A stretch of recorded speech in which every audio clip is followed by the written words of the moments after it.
If this doesn't look like a box of custom CNC machined aluminum beadlocks, what are you doing, man? Get out of here. Go get your eyes checked. Hey there guys, Erica here from Highway 49 RC. As you know, the last CNC project we did on the channel were these CNC chassis plates for my shafty over here. But this time, we're making a bunch of CNC machined beadlocks. So I've got this box of blanks here. These are going to have to be squared up because I don't assume that they're square. As far as tooling goes, this here is a 1/2 inch by 0.03 radius corner end mill. I've got a 0.85 end mill. No, 0.085 end mill. This guy is for doing where the bead sits around the inner edge. I've got two 164 taps. My beadlocks are designed around the Vanquish SLW hubs, and so they will be using the 164 scale hardware, and I got two because, you know what, these things are so freaking tiny. They're spiral flute taps, so they're definitely gonna, one of them is probably gonna break. Over here we've just got a normal 1/8 inch 2 flute end mill. All this stuff is carbide, I think, except something, but I don't remember which. And this, a certain viewer may recognize.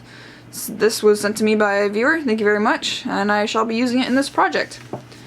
So let's take a look at the actual design of the beadlocks here. So I used Fusion 360 to design these. They're modeled after the Spec RC SW19-11 wheels.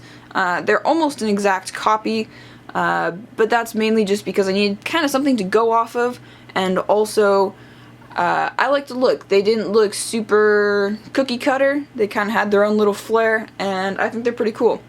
This project does use two separate X and Y, or two separate like zeros, because I've got to do one side and then flip it and do the other. So that'll be an added layer of complexity to this project. But otherwise, it should hopefully go alright. So before we start actually making our wheels, I, just like the last project, have to do tons of test running and make sure that all my programs are exactly how they need to be when I actually run them in the aluminum, so that nothing basically goes wrong, so I don't have any crashes, no issues. Also need to learn how to use tapping cycles and make sure I get that all figured out, because I've never done that before. See what else needs to happen. I need to actually design my beadlock rings, because I haven't done that yet, which isn't that big of a deal. It should be pretty simple, and I can kind of do that when I don't feel like doing machining or, you know, dry runs. And also got to square up my stock, which, again, will be a good break from doing my dry runs, because I'm going to be doing it for a couple days. I've got easily a dozen programs to run because we don't have a tool change on the machine, but it is what it is. It'll be less test running though than last time, so it'll be more machining for you guys. Right, so last weekend I got all my test runs done, did my old wire in the spindle trick, and for the stock I actually drilled holes and stuck pieces of copper wire in there, and those basically act as the corners of my stock. And then also what I did was I just took a piece of paper on top of the wire to check for rapid collision, because I couldn't really tell just by looking at it this way and having the wire come down. I couldn't really tell if it was colliding at rapid, so put a piece of paper and it seemed to work pretty good. And at this point we are ready to do our first test out of wood, which is pretty cool. So I'm gonna find a scrap somewhere, clamp it up, get tools chucked in, and away we will go.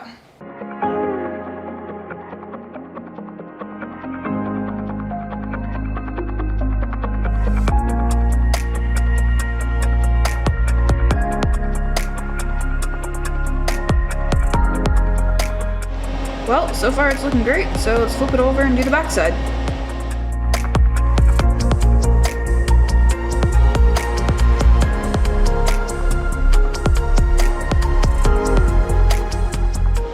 Alright, so first thing you'll notice is it did not poke through like it was supposed to. So what would have happened is you would have been able to see basically through this hole and all the holes all around the ring if it was the right thickness, but you know, I didn't really care. I just wanted to make sure that the programs ran fine. The second thing you'll notice is that there are no holes for the beadlock ring. That's because we are waiting for some tapping stuff to come in. My dad got a tapping head, and I guess the machine that this machine doesn't actually have rigid tapping. I wish it did, but it doesn't. So I got to do some more learning before I can actually mess around with doing that. I suppose I could have drilled the holes, but I didn't feel like it. So next up, I gotta actually drill through that center hole all the way, since it didn't happen in the milling. And then I gotta create a setup, which I'll show you right now. Here's the next setup. Got the big old bit in there. Basically what I've done is I made a metal washer that sits down inside the back of the beadlock. Got a 1/2 inch bolt going through to a T-nut, and it's sitting on top of a piece of wood. This won't go all the way through like it will on the actual piece and cut into the wood below, because this is thicker. But that's fine. Anything else to note? I don't think so. Oh, I also indicated this in. It's not precise. It's pretty darn, like, it's, I don't know, maybe 10 thou out. It's a piece of wood though. I literally don't care. But on the aluminum ones, we'll try and get it within a couple thou of the reference edge that I mill, so that everything works out nice and square.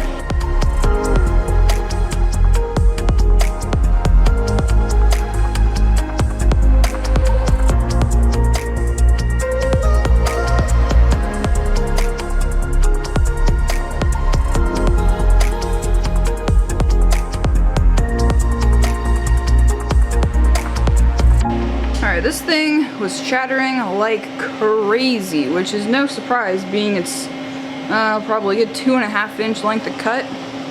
But I mean, aside from that, everything went pretty good. This is broken just because it's wood. It was chattering a lot on the end grain portions, but a router would do the same. Like, a router makes a lot of racket when it's cutting this direction to the grain, like across the grain, versus with the grain. So I'm kind of not surprised, but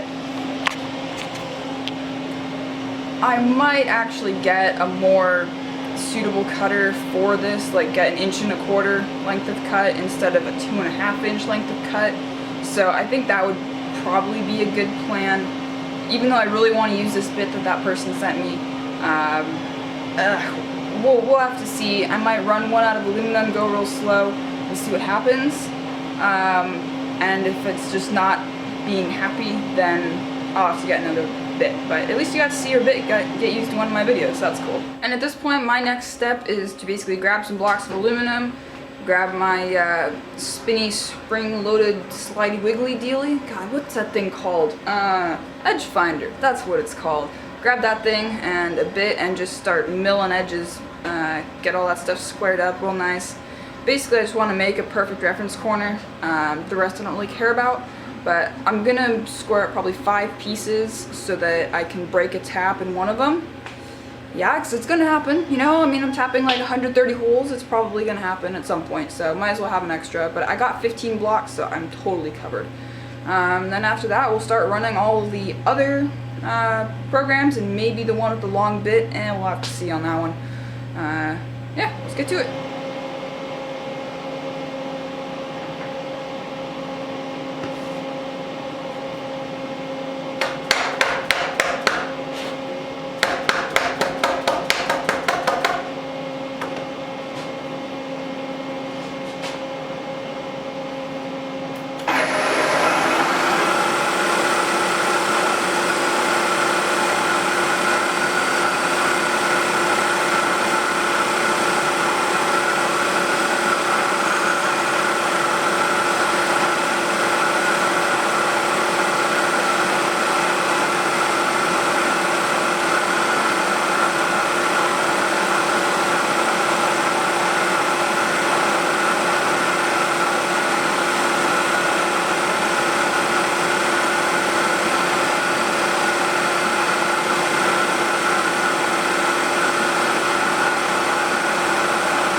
say, that was pretty cool.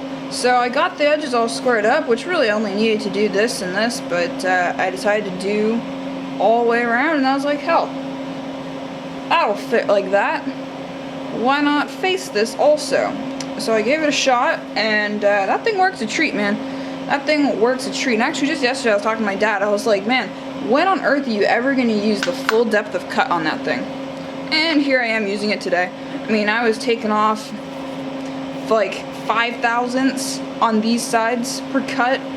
It wasn't precise or anything. I was just kind of touching it off and then moving across, because I mean, you figure you touch it off, the amount of reaction time you have is probably a couple thou. And if it needed more, I gave it a little bit more, and then also face this just so it looks nice. And if I had a facing mill, I would be using a facing mill, but you know what? Those are expensive, and this seemed to work just fine. And I've got a pile of aluminum fur. I don't know, I might go make a hat out of that later. Oh yeah, and I was using WD-40 as a lubricant. I figured I'd try it because people I've heard on the web said that a little bit of WD-40 helps keep the aluminum from galling, and it also seemed to work a treat. I'll compare it with the coolant in the sump that we have. So, not really sure which is better, but this seemed to work pretty good. So, I've got everything zeroed out properly. I've got my first block in there, first tool in there, and I think we're about ready to go here and actually start milling out these wheels. Yeah, I think we're good to go. Let's do it. By crikey, that thing made a big mess. Oy, oy, oy. We're gonna have to put the catch pan on for this one. But there it is. Man, that looks good. I know you can't really see diddly squat right now, but it's gonna be sweet.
Folks, are you ready to play Spot the Difference? In the next 20 seconds, your task is to spot which of the 5 aluminum blocks is different from all the rest. Ready? Go!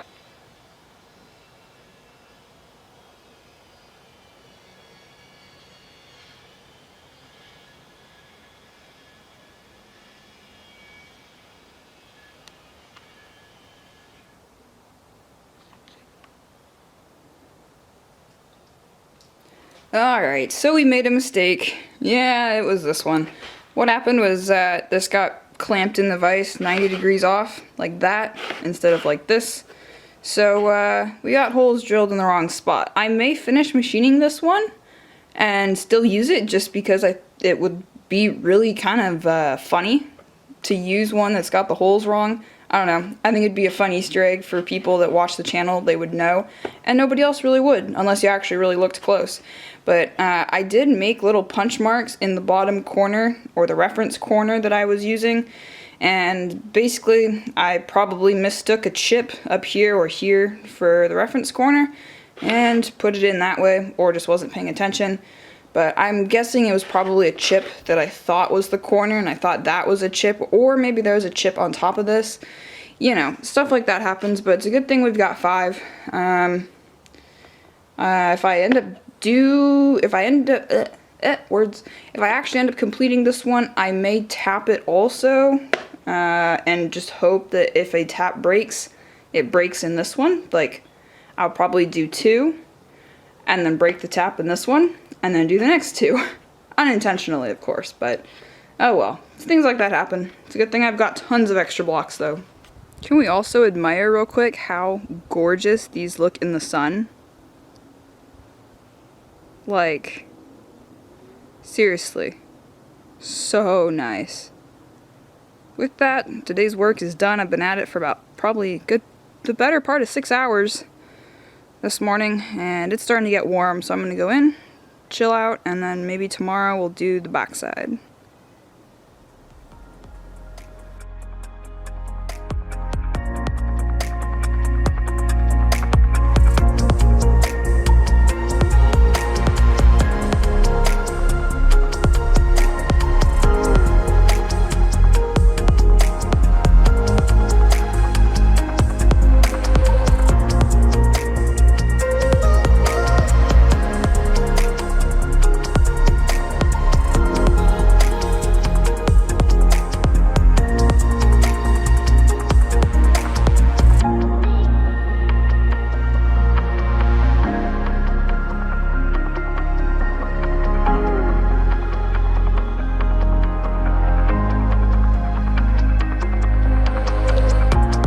Well, I think most would agree, this machine's been hauling some serious ass the last couple days.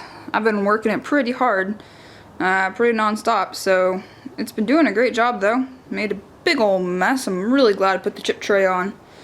I got a big mess to clean up, you know, the usual, but check these bad boys out. Oh yeah, come on, autofocus, thank you. Oh yeah, those are looking great. Next step is to do tapping, which the tapping stuff came today. My dad hasn't had a chance to open it yet because he's still working. But that's the next step. I did mess up again. No, it wasn't on the one that was already messed up. That was this one. So I messed this one up and my dad's like, oh, you should use that as the first one for all your programs from now on. And of course I couldn't listen to him. For whatever reason, I was dumb enough to not even think about that. So I ruined a perfectly good one because my setup was wrong, because in the software, my stock was 1 1/4 thick, not 1 1/8, so it went too far and now I've got a piece of garbage. So I had to make another one this afternoon. Didn't film that or time lapse it or anything, I just did it. It didn't take very long, but otherwise these 4 are all good. This one, strangely, didn't go all the way through. I was able to just pop them in with my fingernail, no big deal. Worked fine. So, yeah, tapping's up next. We'll see what happens with that. I got some learning to do. So as I was cooling down from being extremely pissed off this morning, I also designed the beadlock rings, which don't know if I'll get to those today. I don't think I will. But also want to point out that I wasn't mad that there was a mistake in my program in the slightest. Like, I'm totally fine with that. I was just way more pissed off at myself because I couldn't take a piece of advice that I knew was good. Anyway, moving on. Hey folks, if you've made it this far in the video, thank you so much for your viewership. I really appreciate it. It means a lot to me, and it means a lot to the channel.